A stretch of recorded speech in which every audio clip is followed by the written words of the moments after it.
Au mois de mai, sur les 72% de salariés déclarant travailler, plus de la moitié, 57% d'entre eux, étaient en télétravail.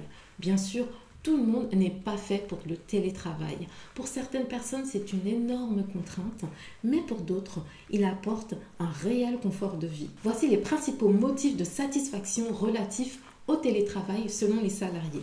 La souplesse et la flexibilité pour 80% d'entre eux, plus d'autonomie pour 47%, conciliation de la vie professionnelle et personnelle 42%, l'engagement et l'efficacité dans le travail 34%. Peut-être faites-vous partie de ceux qui aimeraient poursuivre ce mode de travail de façon régulière après cette période de pandémie. Dans cette vidéo, je vous propose de faire un point sur ce qu'est le télétravail ainsi que sur les droits et les obligations du salarié et de l'employeur. Bonjour, je m'appelle Gaëlle, je travaille à domicile depuis 3 ans et je suis blogueuse depuis 6 ans. J'ai décidé de réorienter ma chaîne afin de vous donner des conseils à propos du télétravail, le travail à domicile et comment créer un revenu en ligne. Entrons dans le vif du sujet. Le télétravail est une forme d'organisation du travail basée sur les technologies de l'information et de la communication telles qu'Internet et les dispositifs de travail à distance. Le télétravail permet ou impose aux salariés de travailler ailleurs que dans les locaux de l'employeur. Le salarié peut donc travailler soit chez lui, soit dans un espace de coworking. Il existe 2 formes de télétravail.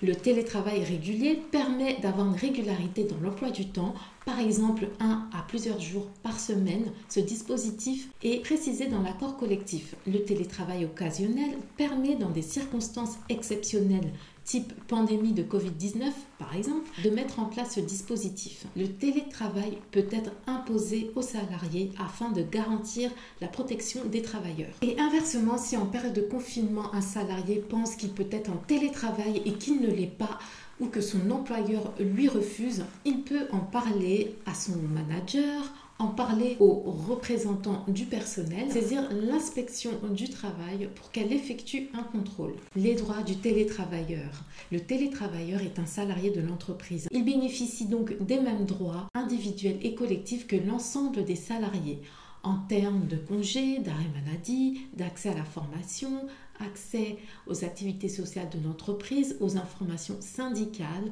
aux avantages sociaux, titres restaurants, chèques vacances par exemple. Le respect de la vie privée. En 2017, les salariés obtiennent un droit à la déconnexion figurant dans la loi travail. Il leur permet de ne pas répondre aux sollicitations professionnelles. Droit de ne pas être connecté aux outils numériques professionnels, téléphone portable, courriel, etc. hors des périodes de travail. Temps de transport, travail, domicile, congé, temps de repos, week-end, soirée, etc. Pour les accidents du travail, l'accident survenu sur le lieu où est exercé le télétravail pendant l'exercice de l'activité professionnelle est présumé être un accident de travail. En cas d'arrêt du télétravail, le télétravailleur est prioritaire pour occuper ou reprendre un poste qui correspond à ses qualifications et à ses compétences professionnelles. Son employeur est tenu de porter à sa connaissance la disponibilité de tout poste de cette nature. Donc le refus du télétravail. Hors période de confinement, le salarié peut refuser de passer en télétravail. Ce refus n'est pas un motif de rupture du contrat de travail. Avant de parler des droits et des obligations de l'employeur, n'hésitez pas à liker et à partager cette vidéo si elle vous est utile, à vous abonner à ma chaîne et à activer la cloche pour d'autres contenus de ce type. Les obligations de l'employeur. Le matériel de travail.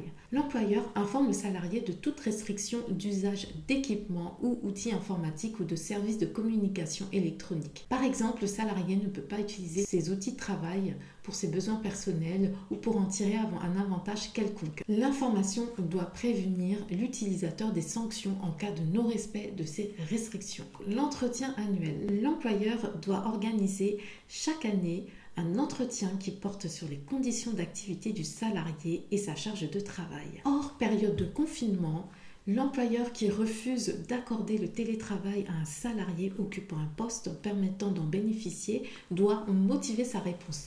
Il doit vous expliquer pourquoi ce n'est pas compatible avec votre poste ou les besoins de l'entreprise. La question du jour.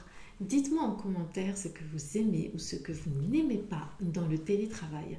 Ça pourra aider d'autres personnes à ne pas se sentir seules par exemple. N'hésitez pas également à jeter un coup d'œil à la barre de description. J'y ai mis les dernières opportunités de travail en ligne. Je vous laisse regarder mes autres vidéos sur ce sujet, notamment comment trouver un travail à domicile en ligne. À très vite!